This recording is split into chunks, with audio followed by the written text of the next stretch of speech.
Aïta Magassa, qui dirige une société immobilière spécialisée dans l'achat de maisons en Afrique, croit en une solution traditionnelle.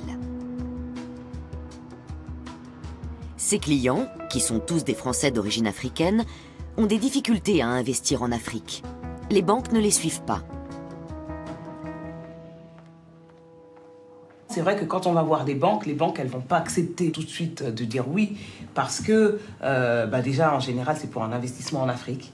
Elles sont très frileuses. Et les banques en Afrique, la problématique des banques en Afrique, c'est que leurs taux d'intérêt sont très, très, très élevés. Et donc, ça commence à 8 et ça peut monter à 13, même voire 20%. Et donc, il fallait trouver une autre solution alternative.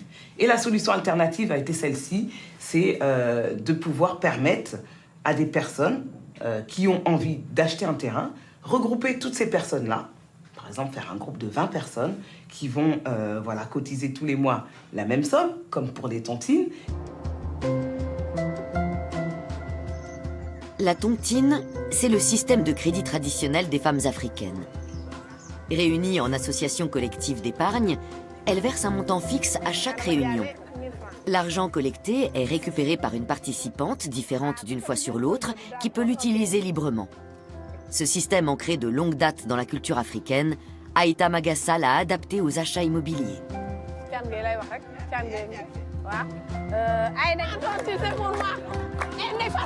Moi, j'ai su trouver quelque chose qui s'adapte plus au continent africain, avec les solutions des tontines. Parce que les personnes de la communauté africaine, elles connaissent déjà ce système-là. C'est un système qui est traditionnel, ancré dans les mœurs, qu'on connaît.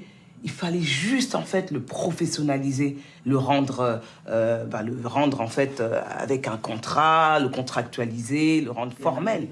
Vous pouvez le faire. Dans ces contrats, il est stipulé que les clients d'Aïta doivent verser chaque mois 250 €. À eux tous, ils déposent donc 5 000 €, somme qui est versée à tour de rôle à chacun d'entre eux pour leur permettre d'acheter une maison ou un terrain. Aucun de ces clients ne doit donc s'endetter pour acheter un bien immobilier. C'est un avantage considérable comparé au système de financement usuel en Occident. Accéder à des prêts bancaires ou autres, c'est quelque chose qui se fait depuis des années, mais qui crée un taux d'endettement énorme pour les personnes, pour le monde, et elle n'est pas accessible à tout le monde. Donc, tout le reste du monde qui n'a pas accès à ça, il fallait leur trouver des solutions. C'est au salon de coiffure de Fili Sidibé que l'on apprend que le système des tontines fonctionne aussi en Europe. Cette coiffeuse, pleine de ressources, n'a jamais envisagé de contracter un prêt bancaire pour financer son établissement. C'est pas ça, on ne peut pas aller prendre des dettes à la banque parce que de un, ils vont te demander des documents. Et ça, ça fait mon deuxième salon. D'accord. C'est ton deuxième? Oui, que c'est grâce à la tontine. Et avec la tontine financée. Ça fait plaisir d'entendre ça. Donc, en fait, en plein Paris, tu as 2 salons que tu as financés sans les banques. Ouais. Le système des tontines a manifestement réussi à Fili, et pas seulement. Tout son entourage en profite.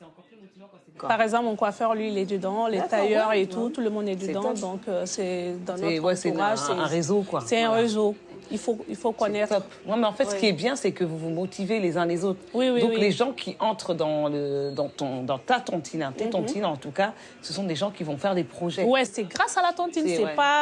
C'est pas magique et tout, c'est rien. C'est grâce à la tontine. L'exemple de ces 2 femmes est la preuve éclatante que notre système financier pourrait être plus humain. Mais un monde dépourvu de dettes semble illusoire. Et peut-être même n'est-il pas souhaitable.